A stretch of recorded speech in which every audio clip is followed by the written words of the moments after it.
Khyber Pakhtunkhwa police کے پاس اس وقت 68 انتہائی تربیت یافتہ سراغ رساں کتے موجود ہیں جنہیں صوبے کے 12 اضلاع کی پولیس استعمال کر رہی ہے۔ ابھی ہمارے پاس تعداد ہے 68۔ ان میں جی ہمارے ساتھ لیبراڈور ہیں اور جرمن شیفرڈ ہیں جی۔ 6 مہینوں سے اس کا یہ ٹریننگ سٹارٹ ہو جاتا ہے۔ تقریباً سر یہ 1.5 سال تک یہ چلتا رہتا ہے۔ 1.5 سال بعد اس کا ٹریننگ مکمل ہو جاتا ہے، پھر یہ اپنی ڈیوٹی سر انجام دیتے ہیں۔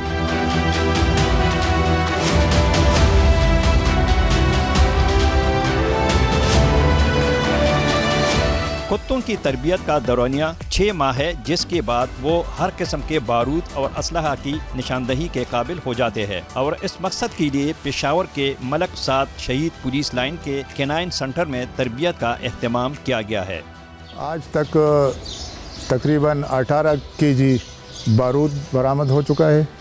اس کے علاوہ SMG بھی کافی تعداد سے سینکڑوں کی حساب سے برآمد ہو چکے ہیں۔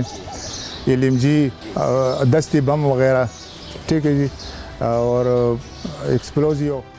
تربیت کتوں کی نشاندہی اب تک 64 SMG، 202 پستول، 81 رائفل، 4532 کارتوس، 18 کلو سے زائد بارود، 240 بم، 7 دستی بم اور دہشت گردی میں استعمال ہونے والی دیگر آلات کی نشاندہی کرائی گئی ہے۔ جرمن شیفرڈ اور لیبرا ڈاگ نسل کے کتوں کو تربیت کے ساتھ ساتھ ان کی خوراک اور صحت کا بھی خاص خیال رکھا جاتا ہے۔